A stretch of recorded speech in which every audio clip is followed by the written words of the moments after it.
ನಮ್ಮ ಉತ್ತರ ಕರ್ನಾಟಕ ಮಂದಿಗೆ ಊರು ಬಿಟ್ಟು ಬಂದರೆ ಫಸ್ಟ್ ನೆನಪು ಬರೋದೇ ಜೋಳದ ರೊಟ್ಟಿ.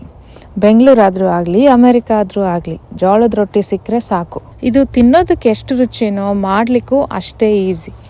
ಇದನ್ನು ಮಾಡಲಿಕ್ಕೆ 1 ಕಪ್ ಕುದಿಯೋ ನೀರಲ್ಲಿ 1 ಕಪ್ ಜೋಳದ ಹಿಟ್ಟನ್ನು ಹಾಕಿ ಕಲಸಿ ಸ್ಟವ್ ಆಫ್ ಮಾಡಿ ಅದರ ಮೇಲೆ ಲಿಡ್ ಕ್ಲೋಸ್ ಮಾಡಿ ಒಂದು 20 ನಿಮಿಷವರೆಗೂ ಆರೋದಕ್ಕೆ ಬಿಡಬೇಕು.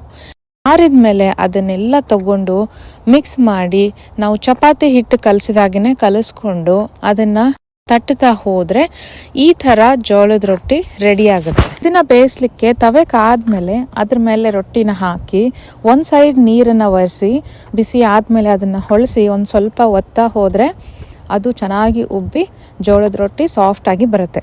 ಇಷ್ಟೇ ಮಾಡೋದು ನೋಡಿ. ದಿನ ಆಗಲಿಲ್ಲ ಅಂದರೂ ವಾರಕ್ಕೊಮ್ಮೆ ಆದರೂ ಇದನ್ನು ಮಾಡಿ ತಿನ್ನಿ. ನಿಮ್ಮ ಮನೆಯಲ್ಲೆಲ್ಲರಿಗೂ ಸರ್ವ್ ಮಾಡಿ, ಖಂಡಿತ ಇಷ್ಟ ಆಗುತ್ತೆ. ಇದ್ರ ಜೊತೆ ನೀವು ಯಾವುದಾದ್ರೂ ಕಾಳು ಪಲ್ಯ ಅಥವಾ ಸೊಪ್ಪಿನ ಪಲ್ಯ, ಸೈಡಿಗೆ ಒಂದಿಷ್ಟು ಈರುಳ್ಳಿ ಜೊತೆ ಮೊಸರು ಚಟ್ನಿ ಸರ್ವ್ ಮಾಡಿದರೆ ಆಹಾ ಅದ್ಭುತವಾಗಿರುತ್ತೆ. ಖಂಡಿತ ಟ್ರೈ ಮಾಡಿ. ಈ ರೆಸಿಪಿ ನಿಮಗೆ ಇಷ್ಟ ಆಗಿದ್ರೆ ವಿಡಿಯೋನ ಲೈಕ್ ಮಾಡಿ, ಶೇರ್ ಮಾಡಿ ಹಾಗೂ ಕಾಮೆಂಟ್ ಮಾಡಿ.